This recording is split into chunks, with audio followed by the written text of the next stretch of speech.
Okay, for those of you who have written down your questions on the pieces of paper provided on your table, please approach any of our staff. We have Janice at the back to collect the pieces of paper. Okay, Janice, can you give me the papers you have collected so far?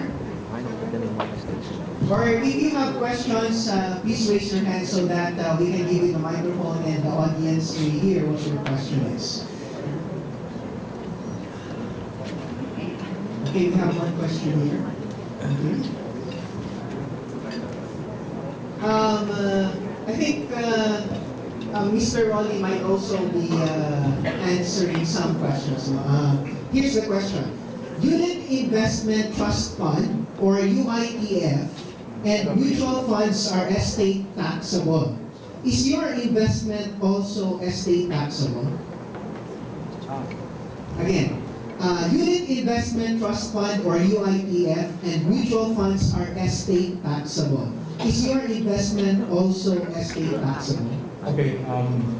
Well, our Internal Revenue Code, the tax code of the Philippines, says that all of the assets we own, personal, real, meaning lupa, bahay, buildings, stocks, businesses, they're all part of our estate. And when a person owns that dies, then estate taxes must be paid. No? But the law also says that if you have a life insurance policy which has a beneficiary that is irrevocable, that life insurance policy is not included in your taxable estate. Now, how does that apply to what we're talking about? The investment-linked products, which we have right now, the single premium, allows a person who has cash assets to transfer that asset from the mutual fund or from a time deposit, put it in a single premium policy, insure yourself, make sure your beneficiary is irrevocable, and that money is no longer part of gross estate taxable. So that's a good tax hedge actually for people to consider. Okay? Apart from the fact na when you're there in the investment fund, then Fritz takes care of it already. You continue to earn. Okay? I hope that answers the question. Thank you very much, Mr. Rolly Robles. Next question, please. What is your forecast on the U.S. economy in the next 5 years? Again, what is your forecast on the U.S. economy in the next 5 years? Stuck in low gear. Clearly, the next 2 to 3 years, the U.S. economy will not go past 3%. In fact, 2 years ago, I started talking to my sister, who has been in Wall Street for 24 years, and I told her, it's time to go home. It's not worth it anymore. So, why? Number one, your bonus has been shrinking, okay? There's so much insecurity, so many jobs are being cut, all your seatmates are leaving already, no? And number three, you're under terrorist threat. So the risk is not compensated by the rewards. So last week, she was here to scout for schools, and they're relocating here in January. Okay? Because her husband, who has also been with her for 24 years, also sees that there are more opportunities now in the Philippines. So, clearly, until 2015, it's all bad news in the US. Okay? All bad news. So, from time to time, on a monthly basis, you'll see some, retail sales recovered or housing market a little better. But the trend is not enough to justify putting money there. In fact, if you do business there, make sure you collect right away. Okay? Because even the big are under threat. Okay? And that trend will continue. The same in Euroland. The next 3 years will be terrible. Okay? In fact, I'm counting 10 to 12 years. So next year is year 6. Okay? So 4 more years after next year. Yeah. Okay, thank you, sir. I have another question, and it goes this way. If my money is invested, how long will it take for me to earn 30%? Well, in hindsight, had you put your money, can we go back to the nav chart? Had you put the money, when we launched the fund, the managed fund, in 2007, okay, you would, Yung graph, Steven, ang graph po natin, I think you need to go up some more. or this one is fine. 170. See 170. No. There. Okay, here. So, this is 2011. Okay? Had you entered here at 1.28, okay, and it's now at 1.79, okay, that is a return of 50% in 1 year. But I'm not guarantee you'll double your money in 1 year. I'm saying that, okay. Had you entered here, January 2011, again, at 1.28, the same result. No? Okay. Next chart. Okay. When you look at this table, 3 years, no? So, 3 years from 2012 backward. That's for 34% per annum. Okay? That's about close to 100%, no? If you don't divide it by the year. Okay? That's actual return. Okay? So that's in hindsight. But you weren't there eh. Hindi kayo pumasok eh. Okay? So, now, again, when we invest, don't look at the past. Because you're not going to earn that. Okay? Because you were there. Right? Sorry, no, you were there. Okay? But I think what you're asking is, if I put you now, if I give you the money now, okay, how much can you earn? Let's say the stock market, no? It's really going to bust 6,000 next year, okay? And it's really headed for 6.5 in 2014, okay? So 6.5 20%. minus 5.4, okay, and then dropping 5.3, that's about 20%. Okay? 20% in 12 to 18 months. Okay? And I'm telling you, the peak will be in 2015. By 2015, usap tayo ulit. Ha? Okay? 2014, fourth quarter, I'll come here. And if I don't see anything nice anymore, I'll tell you, let's take profit. Let's take out your money. At least let's take out the gains. Okay? So 20%. Let's say 20%. Okay? Projected earning or ROI is 20%. Let's compare 20%. Where is your money today? Banco, 2% gross. For those in Mindanao, they put it in the scam, it's gone. Negative. I hope walang natamaan dito ha. I heard maganda rin office ni Ayala dito. Okay? What else is your alternative? T-bills. Maybe you have some savvy investors here. T-bills, it's below 1% today.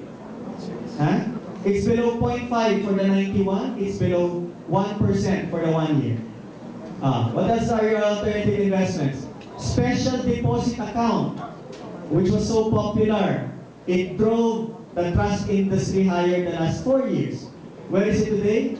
3.125 gross.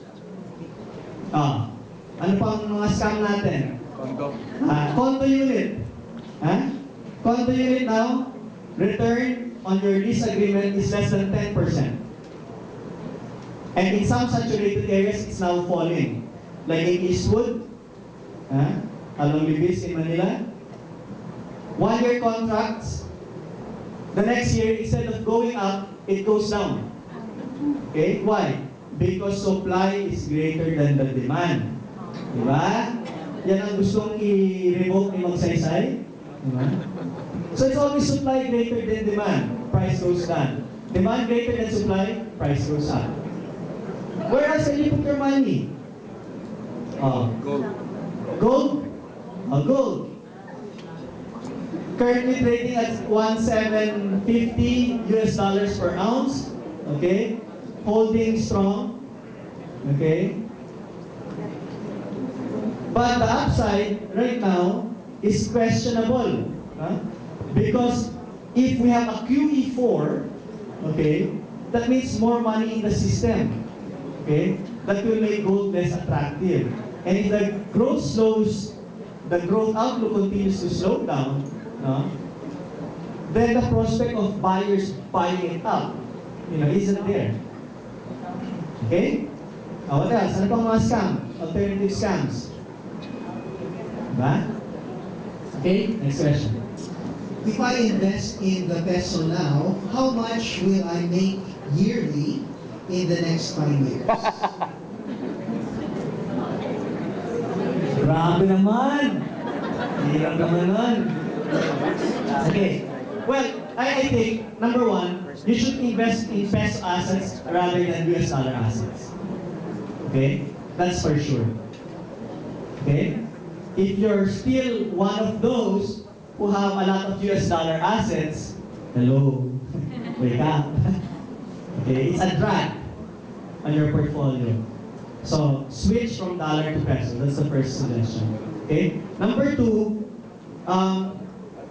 again, depending on your risk aversion and your age, okay, if you're younger, okay, meaning younger than me, you can go all equities, okay?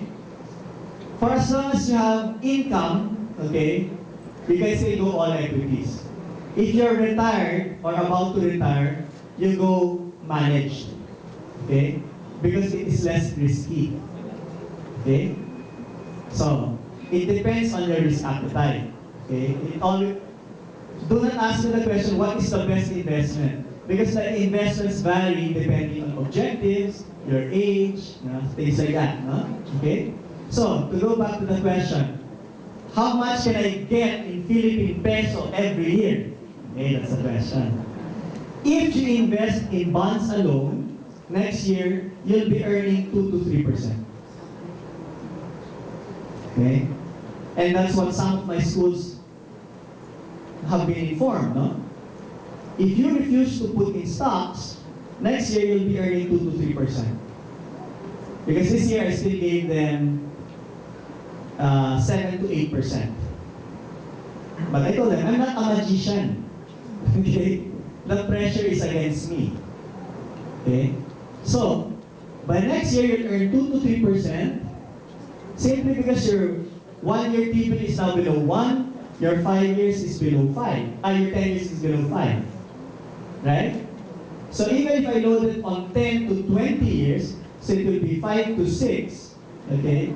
But I cannot put all your money there. I have to spread it a bit. And so it will go down as well.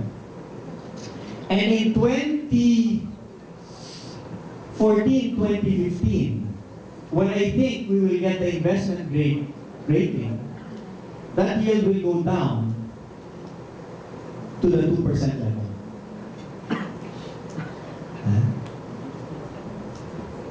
Believe ba kayo dun? Okay? You see it, if you plot it, just get a math paper, plot. 7 years ago, 10 years was at 10 to 12.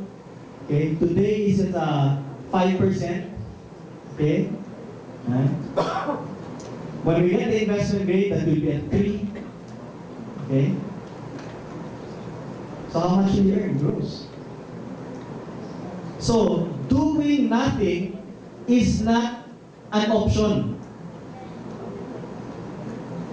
Doing nothing, walking out of this room, going home, keeping it in your time deposit or in your drawer, that's not the option.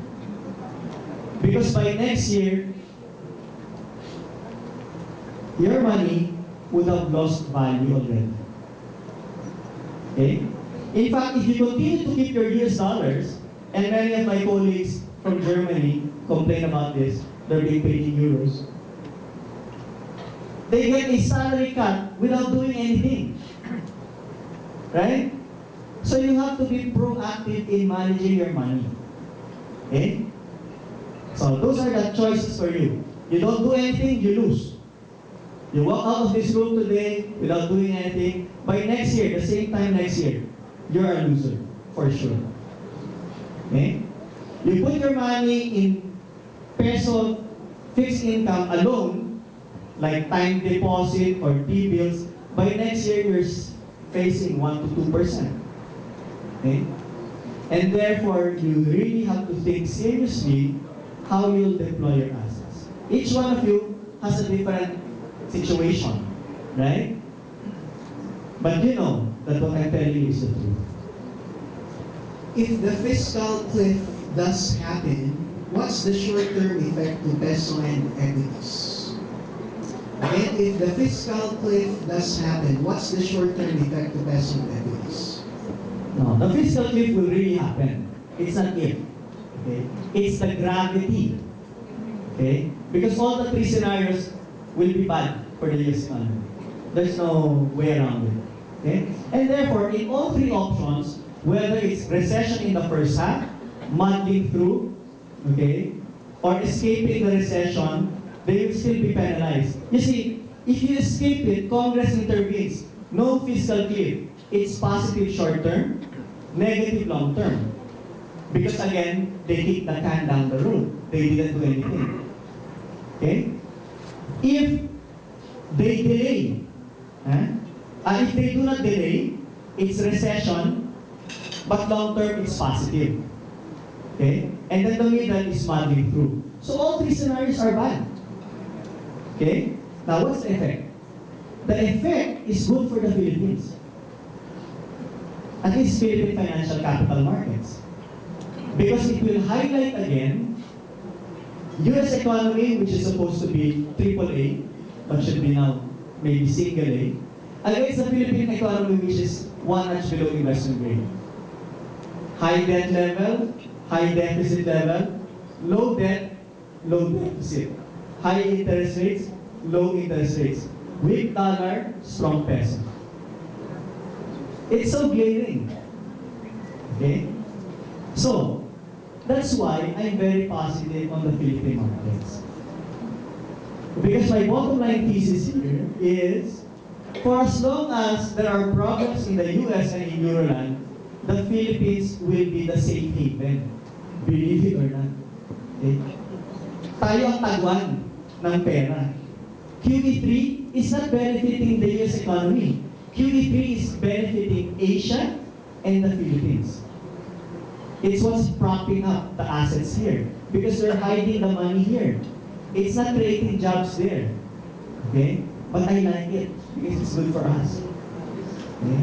Now, when I see the signals that the US is getting better, Euroland is out of recession or will get out of recession, that's the time to cut the Philippines. Okay? But that is way, way down the road. That's why they say it's more fun in the Philippines. Yes! It's more fun in the Philippines. Okay, how much is the projected return in the next 2 years until 2015? Tell us what you foresee for equities and the mutual funds. Yeah, I already mentioned my prognosis on equities. I think it's clear. No? As the index continues to move up, the stocks that we're buying will continue to move up. Okay? And I believe that the next 2 years will be the best. Okay? This year was already the best ever. The next 2 years, you'll see the E continue to expand. No? And so, in the next 12 to 18 months, it's very possible that we'll be presenting 20% returns. This year we did 25.5. There's still a lot of money trying to come in. The market will collapse if the investors start heading out the door. Okay? I don't see that happening. Okay? Because there were several chances already this year for them to head out the door. But what's good now, as opposed to the 90s, in the 90s, the foreign investors accounted for 80% of the total market turnover, and the locals were 20%. Today, the locals account for 60 to 70%. So even if the foreign get out, as they did last week, and they're trying to do today, so many investors are there. The locals, the foreign are very light. It's only this year that they learned about the Philippines. These are the new money that's trying to get in. Okay? So again, the prognosis for the next 2 years is very good. I can't give you an exact number. Okay? I can just show you the indicators, and I hope you see through it. No? There's no fudging there. That's how it is. Okay? And equities will do better than fixed income. Okay? Because Philippine yields are already at an all-time low. Which is a better pick to invest in now, managed fund or equity fund? Let's look at the chart. Can we see the chart? Okay. When you ask the question, which is the better one to enter now? So you're trying to time it. Huh? But in both charts, it's very similar. The movement, the correction, the up, the movement up. No, it's. Go down. Lower that. There. Up. Let's move up some more slides. It shows the graph. There. See? Whether you look at this chart or the equity chart, it's almost the same. You had a correction in September, you had a run up, no, in August, a correction, and then it's up again, and then it's now building base. It's just that this one is 1.53, the managed 1.53, the other one is 1.79, right? But it's just barya, it's loose change, no? What's very important here is the prognosis moving forward. No? My bias right now, as you see in the asset allocation, is I'm very positive on stocks. Okay? Because before, when we launched this, the managed fund, we had 60% in bonds. Because we thought we'd gain a lot in bonds. But now there's no more upside. You know? Yields are so low. So we have to go equities. Okay? But you know, if this is just part of your total, and you know you have a lot of investments out there, and you have strong cash flows every month, my personal bias, I go for the equity fund. How does investment in gold compare to Pioneer Cash Management? Cash management? Again. Pioneer cash management. How does investment in gold compare to Pioneer Cash Management?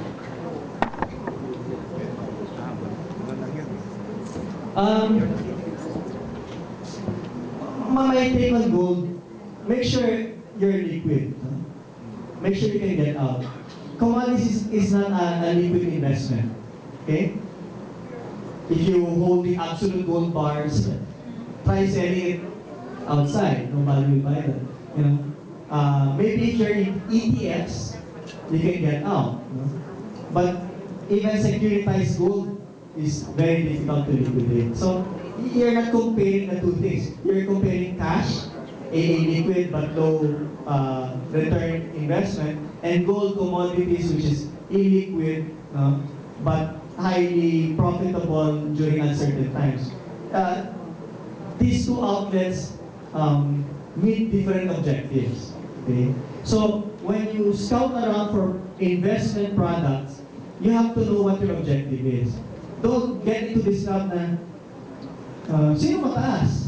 No? That's a no-no. Okay? That's why it's a scam. That's why you get into all forms of scam. Because sino mataas? 60%. Oh, where's the money now? Gone. Right? Basic investment principle, high risk, high return. No? Okay? You're willing to take the risk? Maybe you will get compensated, but there are no guarantees. Okay? You don't want the risk? There's no safe. There's nothing safe in the investment world. There's always a risk attached to each investment contract. What is your forecast for our inflation rate 5 years from now? I think this will be it. Huh? We will be facing 3 to 5%. That's in the medium-term development plan, and that's what the BSP is adhering to. Okay, and that's what we've seen the last 3 years. Huh? So it's safe to assume it will hover between 3 to 5%. And next year, there will be some months where we will be facing 2.5%. I hope that's at the time wherein our HR will determine my compensation for 2020. If I am a foreigner, can I invest? Of course. The only thing foreigners cannot do in the Philippines is buy land, real estate. You can buy condo units for as long as you don't buy 40% of the total building. Okay? You can marry a Filipina to allow you access. Okay? You can definitely invest in a product like this. Di ba, Ron? You can. This is related to the first question. Are you saying that if the beneficiaries are revocable, it will still be taxable? We're talking about estate taxes in that regard. Yes, if you have a life insurance policy, the proceeds, yung policy amount mo, let's say you're insured for 10 million, and then you have beneficiaries that are revocable. When that person dies, the 10 million policy amount will be included in the gross estate computation. So it can be subjected to estate tax. The way around that is to make sure that your beneficiary is irrevocable. Okay? When the beneficiary is irrevocable, that policy's proceeds is no longer computed as part of gross estate. Sir. Fritz, this sounds like a beauty pageant question, so we'd like to hear your beauty pageant answer. Okay. I'll have to stay in the middle for the beauty pageant. Okay. I invested my money in cooperatives. Is it good or bad? And please tell us why. Oh. Well, again, when you invest in cooperatives, there's a social component there, right? I don't think that's a purely commercial decision. Big question yan, again, high risk, high return, right? You take a higher risk lending to a co-op simply because number one, they're not organized. Number two, they don't have 3-year audited financial statements. Number three, they never declared dividends, right? And number four, most likely, the banks will not lend to them because of the aforementioned 3 reasons, right? And therefore, when they borrow from you, they'll propose a 15% return, but you also take on more risk.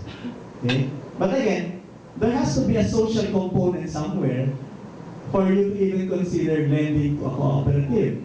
Meaning there's something good in your heart. And that cannot be compensated with money. Right? So it's different. But as a banker, faced, let's say, between a choice, fund the Ayala Corp 7-year bond at 5.45, which is now selling in the branches, or lend to a cooperative, I wouldn't even consider a cooperative. Okay? But that's because I work for a bank. But for you, who are entrepreneurial, it's a different set of objectives. Do you recommend investment? Do I win a beauty pageant? It's already a winner. Do you recommend investment in peso or dollar? What if I have more investments in dollars than peso? What do you recommend? I had a long discussion with my cousin on that issue. Okay. Number one, many of you here maybe are holding more dollars because you're exporters. Okay? So it's part of doing business. You need that to settle your transactions. Okay? But if you're a doctor or a lawyer or a dentist, there's no reason for you to hold more dollars than peso. Okay? As a father, the only reason I'll hold dollars is, number one, I'm planning to go to the States this summer. Or number two, I'm saving for the masters or the MBA of my children. Okay? That's the only reason why my parents held dollars. But as an investment outlet, it's pretty clear. If you haven't learned from the last 8 years, the writing is very clear on the wall. The dollar will slide further, the peso will slide further. And so I'll put more money as an investment on the peso. Steve, can we go to the chart for equities, please? The next question has something to do with the chart for equities. Oh, the chart for equities? The table. The table. Yes, On- compared to on- other funds. Yes, there you go. Okay, in your equities chart, you showed a 25.2% year-to-date return. Would you tell us what is the significance of that number, and then how much do I need to participate in that 25%? Well, there's nothing significant there. The only thing significant is it is what has been earned this year for those who entered on December 29 last year. Okay? So for the existing clients who entered last year, okay, the full year return this year is 25.2. Now, nothing you can do right now can let you participate in the 25.2. That is the earnings or the return on investment of the past 11 months or so. Okay? Now, but if you believe in the story that I have shared with you this afternoon, okay, the prognosis is that in the next 12 to 18 months, the equity fund is in line for another 20%. Okay? And how much do you need to get in the fund? Minimum 500,000. $500,000 pesos. 500,000 pesos.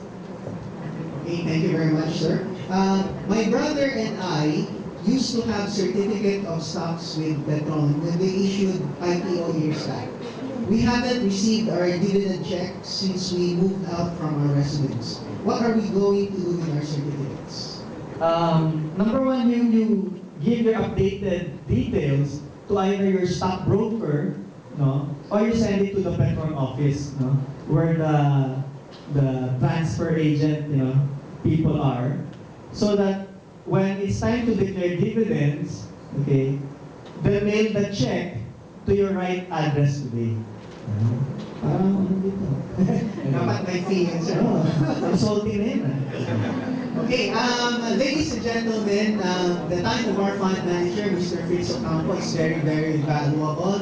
As you notice, even while he is on flight, papunta dito, nag-check pa rin ng trades. So while we have this opportunity to ask this man what questions you may have, I would really like to encourage you to write your questions habang nandito pa siya. Okay? So I think we have one more question here. Thank you, Dennis. What's the competitive edge of Deutsche Bank versus the rest of the fund managers in our country? Yeah. Well, that's like on competitive or comparative advantages. People, process, okay, and track record. Okay? We have the leanest team in Manila, and yet pound for pound, we're at the top. Okay, many of our competitors really fear the Deutsche team. When we do marketing presentations, they are almost ready to concede. Okay? And yet, they're bigger than us in manpower and in assets. Okay? And the reason is, when we set up Deutsche in 1997, we answered the question, how can we compare with the biggest local banks? Okay? When they have the years, they have the assets, they have the branch network. And our answer was, we have to offer an aggressive type of managing assets. One that seeks to outperform benchmarks, gives excellent service, and manages risk. Okay? And I guess it's also for these reasons that all of these award-giving bodies have recognized the Deutsche team. Okay? Maybe I can share with you. Like when I was named CIO of the Year in February, BPI got the fund House of the Year, okay? Which reflected their size, their number of people, their number of products. Okay? When I was named the Fund Manager of the Year last month, the same. BDO was named Private Banking of the Year. BPI was named Fund Manager, Fund House of the Year. But I was named the CIO of the Year. Okay? Again, to reflect the returns, no, and the service that we've been giving our clients, especially the last 2 years, which have, in all the calls, the last 2-3 years have been spot on. On the risk side and on the upside, we called it right. And we're very proud of it. Ladies and gentlemen, the Chief Investment Officer of the Year of the Philippines in 2011. Let's give Fritz a big round of applause. Thank you very much, Chris. And well, we're not closing tonight. I'm not going to close this event because there's still food, I believe, out there and some more coffee. We can mingle and still talk. Fritz and I will be around, and in case you want to do some, strike a conversation with us, we'd love to do that with you. And also, for many of you who are now looking at what more can these funds do for you, our financial advisors are on hand, especially those who invited you. Do consult them, and we will point you in the right direction. So, thank you very much again for being with us today. And we intend to do this at least next year, once a quarter. So do expect another invite from us next year so that we can keep you abreast. Also, our website will have information with regards to what we talked about today. It's pioneer.com.ph, and you can look us up in that website to find more updates on what's going on in our funds and in investments that's going on elsewhere. So again, thank you very much, and let's all enjoy the rest of the day. Thank you.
Somewhere the money was going to say a youngster 20 years before this house.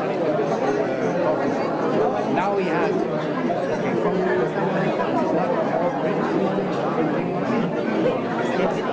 number one, the difference is that Greece and the Philippines before had few people paying taxes. That number one. So since the Aquino administration won, the tax collection is very high. That's the reason why that is. Number two, the debt level Europe ballooned because in 2000 they borrowed the government from trying to that's leverage. You borrow to drive the economy. The borrowing is no, for the Philippines.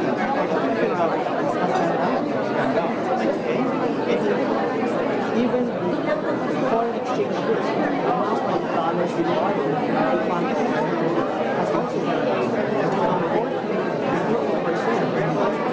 next year the target is to be even below 95%. So the leverage has gone up. And the companies that we should be represented,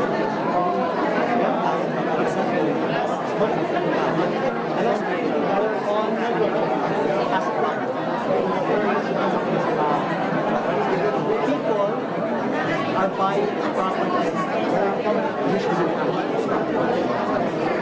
but to deter a bubble in the last 2 weeks. In the last 2 weeks, the central bank has come out with warnings and has already put a cap on bank exposure to the public sector. 20% of the total portfolio is the maximum.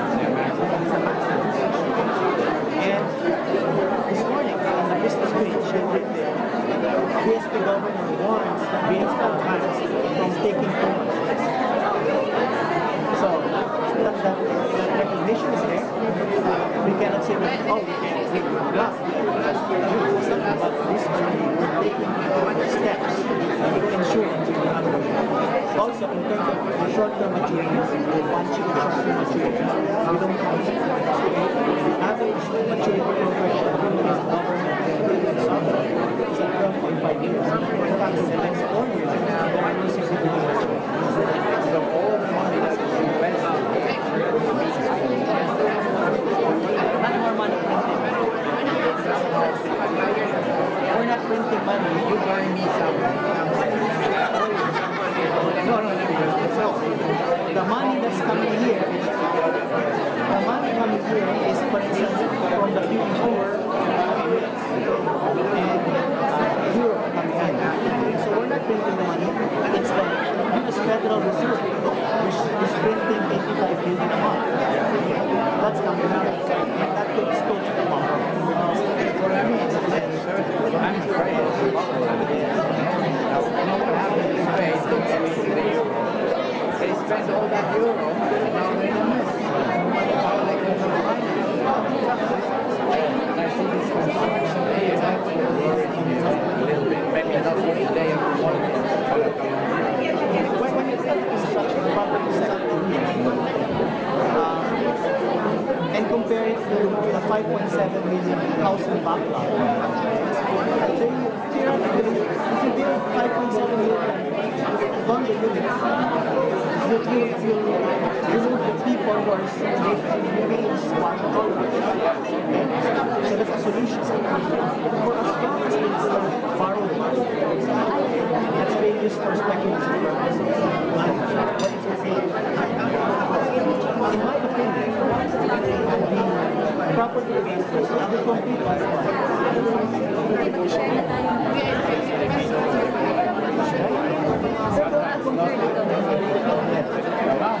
Down payment. my fear is in 2050, in the high-rise, you'll have a flood. That's why my suggestion is you buy land. You buy residential land. Share kami ha. You buy land. Because land is short. Very demanding person. It's okay. We're sharing. Because it's also investing in the bottom. I was more worried about the money spent here in the country. We have to have a balance with outside work. Or the money company finance a lot, which is good. But there's also debt money. One day they have to pay back in case of that's a bit the problem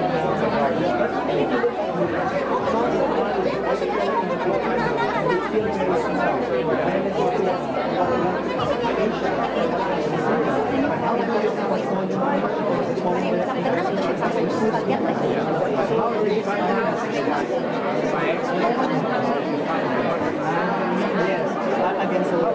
We finance it by exporting our people to the world. 9 million that is true. That is fantastic. We're exporting goods and services. Wala ka rin dyan. We're exporting goods and services. People to take care. As well, mga reports na people to take care of the in every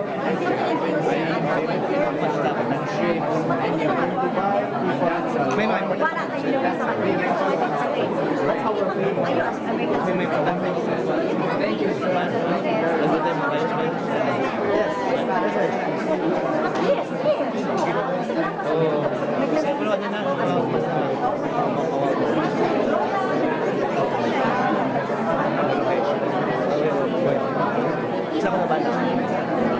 In the cycle of stock the correction is usually in May. It's like, let's just say, stay away in May. And then in September, that's why in the chart, I kept emphasizing the low point of September.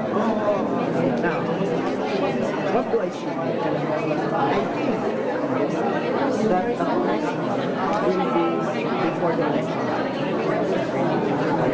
February.